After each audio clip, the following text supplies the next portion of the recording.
সংগ্ৰাম সমিতিৰ উদ্যোগত চাপৰ চাইকেলৰ সন্মুখত আমি 2 ঘণ্টা অৱস্থান কাৰ্যসূচী পালন কৰি আছোঁ।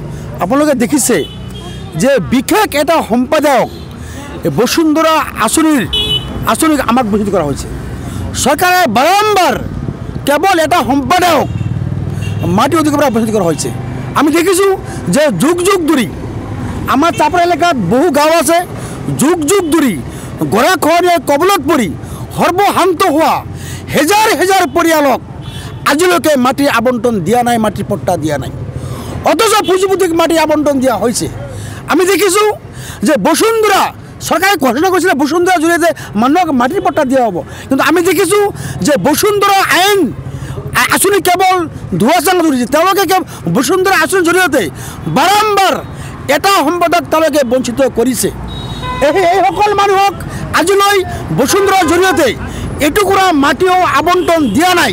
তেনেহ'লে বসুন্ধৰা আঁচনি কিয় কাৰণে চৰকাৰে বনাইছে এই ঘটনা কৰিছে। গতিকে আমি দেখিছোঁ যে আমাক কেৱল ধৰ্মীয় সংখ্যালঘুক ইয়াত হেজাৰ ৰাইজ আছে, বসবাস কৰি আছে, ভূমিৰ মানুহ খাচপাতিত বসবাস কৰি আছে, কিন্তু বসুন্ধৰা আঁচনিৰ জৰিয়তে ইয়াৰ এটা পৰিয়ালকো আজিলৈকে মাটিৰ আবণ্টন বা পট্টা দিয়া নাই। আমাক বঞ্চিত কৰা হৈছে। ভাৰতৰ সংবিধানে আমাক যে অধিকাৰ দিছে সেই অধিকাৰৰ পৰা আমাক বঞ্চিত কৰিছে। আমি দাবী জনাইছোঁ অচিৰেই ধৰ্মীয় সংখ্যালঘু মানুহক বঞ্চিত কৰা নচলিব। এইসকল মানুহক ভাৰতীয় নাগৰিক, ভাৰতীয় বৈধ নাগৰিক, এইসকল মানুহক মাটিৰ পট্টা দিব লাগিব। অন্যথায় কৃষকমত সংগ্ৰাম সমিতিয়ে ব্যাপকভাৱে গণতান্ত্ৰিক আন্দোলন ধুবুৰী জিলাত গঢ়ি তুলিব।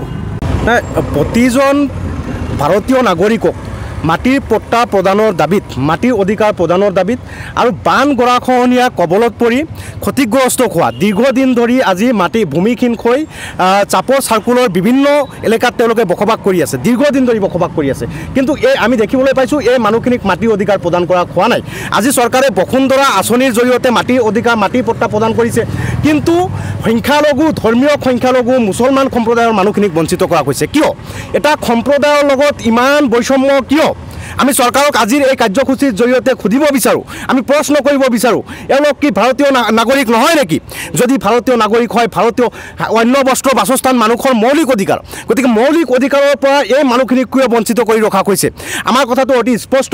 এই আন্দোলন আজি আমি কৃষক মুক্তি সংগ্ৰাম সমিতিৰ নেতৃত্বত আন্দোলনৰ পাতনি মেলিছোঁ। অনাগত দিনত সকলো সংখ্যালঘু ৰাইজ ওলাই আহিব আৰু ইয়াৰ বিৰুদ্ধে বসুন্ধৰা আঁচনিৰ জৰিয়তে যে এই মানুহখিনিক যে বঞ্চিত কৰা হৈছে, ইয়াৰ বিৰুদ্ধে আমি প্ৰতিবাদ আন্দোলনৰ কাৰ্যসূচী গ্ৰহণ কৰিম। আজি আমি 2 ঘণ্টীয়া অৱস্থান ধৰ্মঘট কাৰ্যসূচী ৰূপায়ণ কৰিছোঁ চাপৰ ৰাজচক্ৰ কাৰ্যালয়ৰ সন্মুখত, আৰু এই কাৰ্যসূচীৰ পৰাই আমি এখন স্মাৰক পত্ৰ অসম চৰকাৰলৈকে প্ৰদান কৰিম আৰু তাত আমি স্পষ্টকৈ লিখিছোঁ যে এই সংখ্যালঘু মানুহখিনিক বসুন্ধৰা আঁচনিৰ পৰা বঞ্চিত কৰা হৈছে আৰু বসুন্ধৰা আঁচনিৰ জৰিয়তে এই মানুহখিনিকক সাঙুৰি ল'ব লাগে আৰু ভূমিৰ অধিকাৰ প্ৰদান কৰিব লাগে। আজি আপোনালোকে জানে যে এই মানুহখিনি ধুবুৰী জিলাক বান গৰাখহনীয়াৰ কবলত পৰি, ব্ৰহ্মপুত্ৰ আৰু ইয়াৰ উপনৈসমূহৰ গৰাখহনীয়াৰ কবলত পৰি প্ৰতি বছৰে হেজাৰ মানুহ ভূমিহীন হৈছে, কিন্তু এই মানুহখিনি মাটিৰ পট্টা নাই। আজি 50-60 বছৰে এটা অঞ্চলত নিগাজিকৈ বসবাস কৰাৰ পিছতো তেওঁলোকে মাটিৰ অধিকাৰ পোৱা নাই। গতিকে এই মানুহখিনিক মাটিৰ অধিকাৰ পাব লাগিব অনাগত দিনত, অন্যথায় কিন্তু ইয়াৰ বিৰুদ্ধে কৃষক মুক্তি সংগ্ৰাম সমিতিৰ নেতৃত্বত ভয়াৱহ ৰূপত হেজাৰ মানুহ কিন্তু এই আন্দোলনত অংশগ্ৰহণ কৰিব। এই কথাটো আমি চৰকাৰক সকিয়নি প্ৰদান কৰিছোঁ।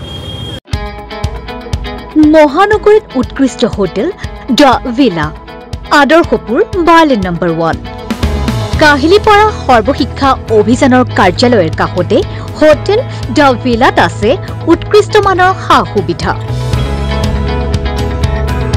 য'ত আছে আটকধুনীয়া কোঠা, লগতে পাব লাক্সাৰী সুইট আৰু ডিলাক্স ৰুম। তদুপৰি ৰেষ্টুৰেণ্টত পাব আপোনাৰ মন পচন্দৰ সুস্বাদু খাদ্য আৰু পাব বাৰ আৰু ছুইমিং পুল। দ্য ভিলাত পাব আপুনি নৈসংগিক পৰিৱেশ আৰু সুস্বাদু খাদ্যৰ সম্ভাৰ।